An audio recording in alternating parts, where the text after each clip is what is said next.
ਸ੍ਰੀ ਗੁਰੂ ਗ੍ਰੰਥ ਸਾਹਿਬ ਜੀ ਦੇ ਬੀੜ ਦੀ ਤਿਆਰੀ। ਸਿੱਖੀ ਵਿੱਚ ਨਾਮ ਨੂੰ ਪ੍ਰਧਾਨਤਾ ਦਿੱਤੀ ਗਈ ਹੈ। ਨਾਮ ਜਪਣ ਦਾ ਸਭ ਤੋਂ ਵਧੇਰੇ ਪ੍ਰਚਲਿਤ ਤੇ ਮੁੱਖੀ ਸਾਧਨ, ਅਭਿਆਸ ਜਾਂ ਢੰਗ ਇਹ ਹੈ ਕਿ ਗੁਰਬਾਣੀ ਪੜ੍ਹੀ, ਗਾਈ ਤੇ ਸੁਣੀ ਜਾਵੇ। ਗੁਰਬਾਣੀ ਦੀ ਇਸ ਮਹਾਨਤਾ ਨੂੰ ਵੇਖ ਕੇ ਪ੍ਰਿਥੀਏ ਜਿਹੇ ਚਲਾਕ ਬੰਦਿਆਂ ਨੇ ਇਸ ਵਿੱਚ ਆਪਣੀ ਰਚਨਾ ਨੂੰ ਰਲਾ ਕੇ ਸਿੱਖਾਂ ਵਿੱਚ ਪ੍ਰਚਲਿਤ ਕਰਨਾ ਆਰੰਭ ਦਿੱਤਾ। ਜੇ ਇਸ ਤਰ੍ਹਾਂ ਦੀ ਮਿਲਾਵਟ ਨੂੰ ਰੋਕਣ ਅਤੇ ਗੁਰੂ ਸਾਹਿਬਾਂ ਦੀ ਸੱਚੀ ਬਾਣੀ ਨੂੰ ਹੋਰਨਾਂ ਦੀ ਕੱਚੀ ਬਾਣੀ ਤੋਂ ਸਾਫ਼ ਸ਼ੁੱਧ ਰੱਖਣ ਦਾ ਵੇਲੇ ਸਿਰ ਯਤਨ ਨਾ ਕੀਤਾ ਜਾਂਦਾ ਤਾਂ ਪਤਾ ਨਹੀਂ ਕਿੰਨੇ ਹਜ਼ਾਰਾਂ ਸ਼ਬਦ ਘੜ ਕੇ ਮਗਰ ਨਾਨਕ ਲਾ ਕੇ ਪ੍ਰਚਲਿਤ ਕਰ ਦਿੱਤੇ ਜਾਂਦੇ। ਇਸ ਤਰ੍ਹਾਂ ਸੰਭਵ ਸੀ ਕਿ ਗੁਰੂ ਸਾਹਿਬਾਂ ਦੇ ਉਪਦੇਸ਼ਾਂ, ਅਸੂਲਾਂ, ਸਿਧਾਂਤਾਂ ਤੇ ਵਿਸ਼ਵਾਸਾਂ ਤੋਂ ਉਲਟ ਗੱਲਾਂ ਵੀ ਅਜਿਹੇ ਸ਼ਬਦਾਂ ਰਾਹੀਂ ਉਹਨਾਂ ਦੇ ਨਾਵਾਂ ਨਾਲ ਮੜੀਆਂ ਜਾਂਦੀਆਂ ਅਤੇ ਸਿੱਖੀ ਦੇ ਅਸੂਲਾਂ, ਨਿਸ਼ਚਿਆਂ ਤੇ ਆਦਰਸ਼ਾਂ ਬਾਰੇ ਮੱਸਿਆ ਚਾਹੁੰਦੇ ਵਾਲਾ ਹਨੇਰਾ ਮਚ ਜਾਂਦਾ। ਨਾਲ ਹੀ ਸਿੱਖੀ ਦੀ ਮਰਿਆਦਾ ਨੂੰ ਵੀ ਵਿਗਾੜ ਕੇ ਪਤਾ ਨਹੀਂ ਕੀ ਰੂਪ ਦੇ ਦਿੱਤਾ ਜਾਂਦਾ। ਸਿੱਖੀ ਨੂੰ ਨਿਗਰ ਨਰੋਈਆਂ ਲੀਹਾਂ ਉੱਪਰ ਜਥੇਬੰਦ ਕਰਨ ਨੂੰ ਗੁਰੂ ਜੀ ਬਹੁਤ ਜ਼ਰੂਰੀ ਸਮਝਦੇ ਸਨ।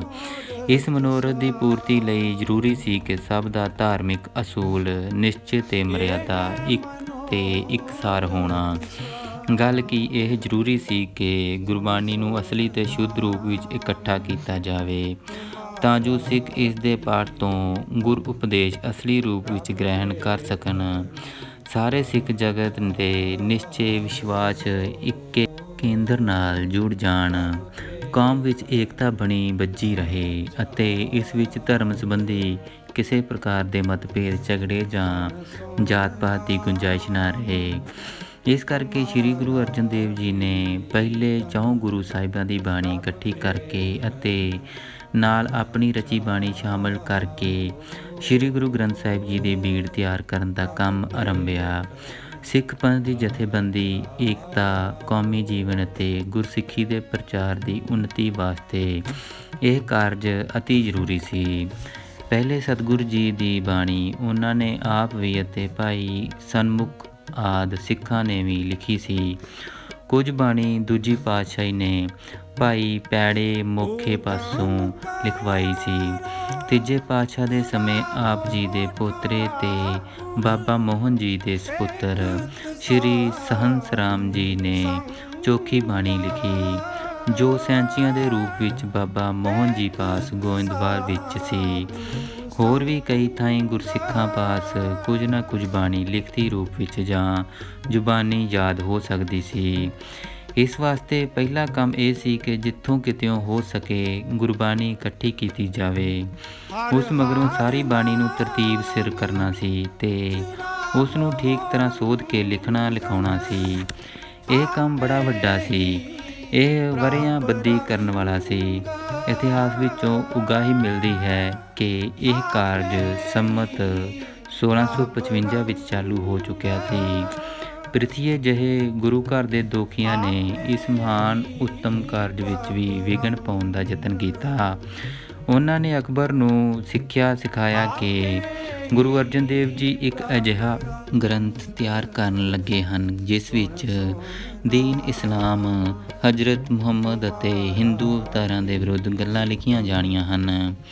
ਅਕਬਰ ਨੇ ਸੰਮਤ 1655 ਸੰਨ 1598 ਵਿੱਚ ਗੁਰੂ ਸਾਹਿਬ ਦੇ ਗੋਂਦਵਾਲ ਦਰਸ਼ਨ ਕੀਤੇ। ਉਸ ਵੇਲੇ ਗੁਰਬਾਣੀ ਇਕੱਠੀ ਕੀਤੀ ਜਾ ਰਹੀ ਸੀ ਅਤੇ ਕੁਝ ਇਕੱਠੀ ਹੋ ਵੀ ਚੁੱਕੀ ਸੀ। ਅਕਬਰ ਦੇ ਕਹਿਣ 'ਤੇ ਬਹੁਤ ਸਾਰੇ ਸ਼ਬਦ ਉਸ ਨੂੰ ਪੜ੍ਹ ਕੇ ਸੁਣਾਏ ਗਏ। ਉਹ ਸੁਣ ਕੇ ਬੜਾ ਖੁਸ਼ ਹੋਇਆ। ਗੁਰੂ ਨਿੰਦਕਾਂ ਨੂੰ ਮੂੰਹ ਦੀ ਖਾਣੀ ਪਈ। ਅਕਬਰ ਨੇ ਗੁਰਦਰਬਾਰ ਅਤੇ ਲੰਗਰ ਆਦਿ ਦੇ ਖਰਚਾਂ ਲਈ ਜਗੀਰ ਦੇਣੀ ਚਾਹੀ, ਪਰ ਗੁਰੂ ਜੀ ਨੇ ਜਗੀਰ ਲੈਣੋਂ ਨਾ ਕਰ ਦਿੱਤੀ ਅਤੇ ਇਹ ਕਿਹਾ, ਇਸ ਸਾਲ ਫਸਲਾਂ ਨਹੀਂ ਹੋਈਆਂ, ਕਾਲ ਪੈ ਰਿਹਾ ਹੈ, ਜ਼ਿਮੀਂਦਾਰਾਂ ਨੂੰ ਮਾਮਲਾ ਮਾਫ਼ ਕਰ ਦਿਓ। ਅਕਬਰ ਨੇ ਇਸੇ ਤਰ੍ਹਾਂ ਕੀਤਾ। ਇਸ ਨਾਲ ਗੁਰੂ ਜੀ ਦਾ ਜਸ ਹੋਰ ਵੀ ਵਧੇਰੇ ਹੋਣ ਲੱਗ ਪਿਆ। ਬਾਬਾ ਮੋਹਨ ਜੀ ਪਾਸੋਂ ਸੈਂਚੀਆਂ ਲਿਆਉਣ ਲਈ ਗੁਰੂ ਜੀ ਨੇ ਬਾਬਾ ਬੁੱਢਾ ਜੀ ਅਤੇ ਭਾਈ ਗੁਰਦਾਸ ਜੀ ਨੂੰ ਭੇਜਿਆ, ਪਰ ਬਾਬਾ ਮੋਹਨ ਜੀ ਨੇ ਸੈਂਚੀਆਂ ਦੇਣੋਂ ਨਾ ਕਰ ਦਿੱਤੀ।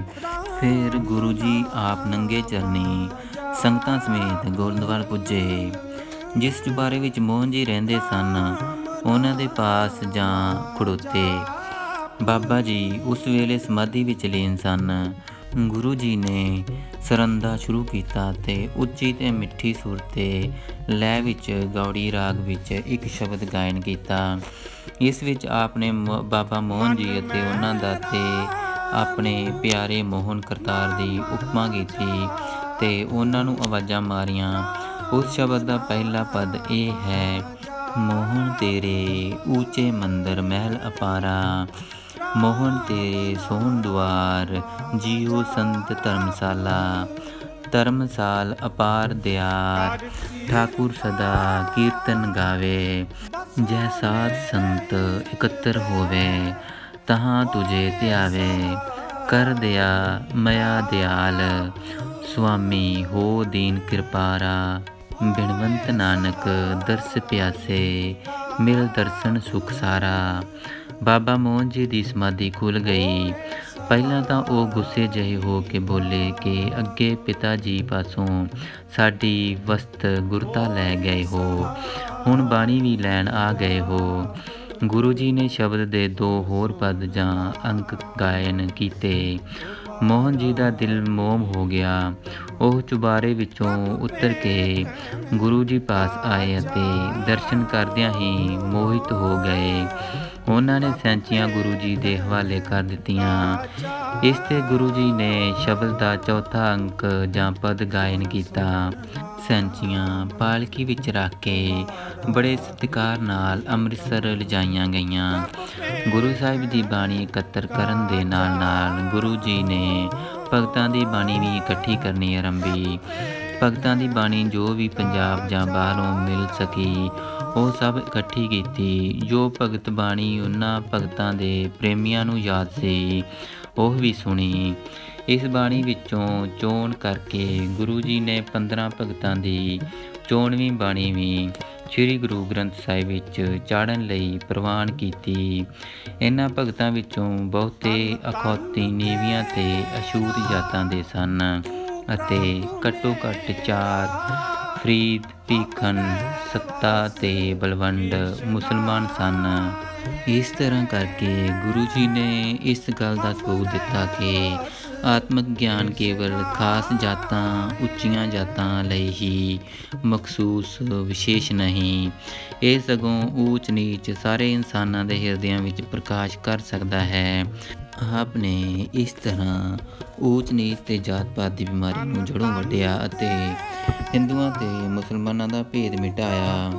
ਆਤਮਿਕ ਗੁਣਾਂ ਤੇ ਵਿਚਾਰਾਂ ਦੀਆਂ ਧਾਰਾਂ ਹਿੰਦੁਸਤਾਨ ਦੇ ਵੱਖ-ਵੱਖ ਹਿੱਸਿਆਂ ਵਿੱਚ ਚੱਲ ਰਹੀਆਂ ਸਨ। ਆਪ ਨੇ ਉਹਨਾਂ ਸਭ ਨੂੰ ਇੱਕ ਥਾਂ ਕਰਕੇ ਉਹਨਾਂ ਦਾ ਸੰਗਮ ਸ੍ਰੀ ਗ੍ਰੰਥ ਸਾਹਿਬ ਨੂੰ ਬਣਾਇਆ। ਭਗਤਾਂ ਦੀ ਬਾਣੀ ਦੀ ਚੋਣ ਨਿਰੋਲ ਭਗਤੀ ਭਾਵ ਨੂੰ ਮੁੱਖ ਰੱਖ ਕੇ ਕੀਤੀ ਗਈ। ਇਸ ਗੱਲ ਨੂੰ ਸਾਹਮਣੇ ਨਹੀਂ ਰੱਖਿਆ ਗਿਆ ਕਿ ਕਿਸੇ ਭਗਤ ਦਾ ਮਤ ਜਾਂ ਧਾਰਮਿਕ ਨਿਸ਼ਚਾ ਕੀ ਹੈ। ਇਸ ਗੱਲ ਦੀ ਪਰਵਾਹ ਨਹੀਂ ਕੀਤੀ ਗਈ ਕਿ ਕੋਈ ਭਗਤ ਮੂਰਤੀ ਪੂਜਦਾ ਹੈ, ਕੋਈ ਵੈਸ਼ਨੂੰ ਹੈ, ਕੋਈ ਅਵਤਾਰ ਪੂਜਦਾ ਹੈ ਤੇ ਆਵਾਗੌਣ ਨੂੰ ਮੰਨਦਾ ਹੈ, ਕੋਈ ਮੁਸਲਮਾਨ ਹੈ ਅਤੇ ਰੋਜ਼ੇ ਰੱਖਣ, 5 ਵਕਤ ਮਸੀਤਾਂ ਜਾ ਕੇ ਨਮਾਜ਼ ਪੜ੍ਹਨ ਦਾ ਪ੍ਰਚਾਰਕ ਹੈ। ਕੇਵਲ ਇਹ ਗੱਲ ਮੁੱਖ ਰੱਖੀ ਗਈ ਕਿ ਕੇਵਲ ਪ੍ਰੇਮ ਭਗਤੀ ਕਰਕੇ ਕੋਈ ਭਗਤ ਆਪੋ ਆਪਣੇ ਰਾਹ ਦੀ ਕਿਸ ਮੰਜ਼ਿਲ ਤੀਕ ਪਹੁੰਚਿਆ ਹੈ। ਗੁਰਸਿੱਖ ਦੀ ਰਹਿਤ ਦਾ ਆਧਾਰ ਕੇਵਲ ਗੁਰੂ ਸਾਹਿਬਾਂ ਦੀ ਉਚਰੀ ਹੋਈ ਬਾਣੀ ਅਤੇ ਉਹਨਾਂ ਦੇ ਭਾਏ ਪੂਰਨੇ ਹਨ। ਜਿਹੜੀ ਬਾਣੀ ਸ੍ਰੀ ਗੁਰੂ ਗ੍ਰੰਥ ਸਾਹਿਬ ਵਿੱਚ ਚਾੜ੍ਹਨੀ ਸੀ, ਜਦ ਉਹ ਇਕੱਠੀ ਕੀਤੀ ਤੇ ਚੁਣੀ ਜਾ ਚੁੱਕੀ ਤਾਂ ਗੁਰੂ ਜੀ ਨੇ ਇਕਾਂਤ ਵਿੱਚ ਬਹਿ ਕੇ ਇਸ ਨੂੰ ਤਰਜੀਹ ਦੇਣ ਤੇ ਲਿਖਵਾਉਣ ਦਾ ਮਹਾਨ ਕੰਮ ਆਰੰਭਿਆ। ਇਸ ਕੰਮ ਲਈ ਹੀ ਆਪ ਨੇ ਸੰਮਤ 1659-60 ਵਿੱਚ ਸ਼੍ਰੀ ਰਾਮਸਰ ਰਚਿਆ ਸੀ।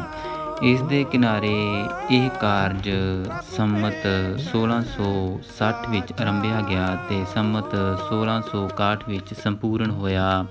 ਭਾਦੋਂ ਸੁਦੀ 1 ਸੰਮਤ 1661 ਨੂੰ ਹੀ ਸ੍ਰੀ ਗੁਰੂ ਗ੍ਰੰਥ ਸਾਹਿਬ ਦਾ ਪ੍ਰਕਾਸ਼ ਸ੍ਰੀ ਹਰਿਮੰਦਰ ਸਾਹਿਬ ਵਿੱਚ ਕੀਤਾ ਗਿਆ। ਬਾਬਾ ਬੁੱਢਾ ਜੀ ਨੂੰ ਪਹਿਲਾ ਗ੍ਰੰਥੀ ਥਾਪਿਆ ਗਿਆ। ਸ੍ਰੀ ਗੁਰੂ ਗ੍ਰੰਥ ਸਾਹਿਬ ਜੀ ਦੀ ਇਹ ਬੀੜ ਕਰਤਾਰਪੁਰ ਵਿੱਚ ਤੀਰਮੱਲੀਏ ਸੋਢੀਆਂ ਪਾਸ ਹੈ। ਇਸ ਦਾ ਇੱਕ ਉਤਾਰਾ ਭਾਈ ਬੰਨੋ ਮਾਂਗਟ ਨਿਵਾਸੀ ਨੇ ਕਰਾਇਆ ਹੈ। ਇਸ ਵਿੱਚ ਉਸਨੇ ਆਪਣੀ ਮਰਜ਼ੀ ਦੇ ਅਧੀਨ ਕੁਝ ਬਾਣੀ ਵਾਧੂ ਪਾ ਦਿੱਤੀ। ਗੁਰੂ ਜੀ ਨੇ ਇਹ ਬੀੜ ਪ੍ਰਵਾਨ ਨਾ ਕੀਤੀ ਅਤੇ ਇਸ ਨੂੰ ਖਾਰੀ ਬੀੜ ਦਾ ਨਾਂ ਦਿੱਤਾ। ਸ੍ਰੀ ਗੁਰੂ ਅਮਰਦਾਸ ਜੀ ਨੇ ਸ੍ਰੀ ਗੁਰੂ ਅਰਜਨ ਦੇਵ ਜੀ ਨੂੰ ਬਾਣੀ ਦਾ ਬੋਹਿਤਾ ਹੋਣ ਦਾ ਵਰ ਦਿੱਤਾ ਸੀ। ਸ੍ਰੀ ਗੁਰੂ ਅਰਜਨ ਦੇਵ ਜੀ ਨੇ ਬਾਣੀ ਰਚ ਕੇ ਅਤੇ ਸ੍ਰੀ ਗੁਰੂ ਗ੍ਰੰਥ ਸਾਹਿਬ ਜੀ ਦੀ ਬੀੜ ਤਿਆਰ ਕਰਕੇ ਉਸ ਵਰ ਨੂੰ ਸੱਚਾ ਸਾਬਤ ਕੀਤਾ। 9ਵੇਂ ਤੇ 10ਵੇਂ ਪਾਤਸ਼ਾਹ ਦੀ ਬਾਣੀ ਮਿਲ ਕੇ ਸ੍ਰੀ ਗੁਰੂ ਗ੍ਰੰਥ ਸਾਹਿਬ ਵਿੱਚ ਕੁੱਲ 5894 ਸ਼ਬਦ ਹਨ। ਇਹਨਾਂ ਵਿੱਚੋਂ 2226 ਸ੍ਰੀ ਗੁਰੂ ਅਰਜਨ ਦੇਵ ਜੀ ਦੇ ਹਨ। ਆਪ ਜੀ ਦੀਆਂ ਖਾਸ ਬਾਣੀਆਂ ਇਹ ਹਨ: 12 ਮਾਹ, 52 ਅੱਖਰੀ, ਗੌੜੀ ਥਿੱਤੀ, ਸੁਖਮਨੀ ਸਾਹਿਬ ਤੇ ਗਾਥਾ।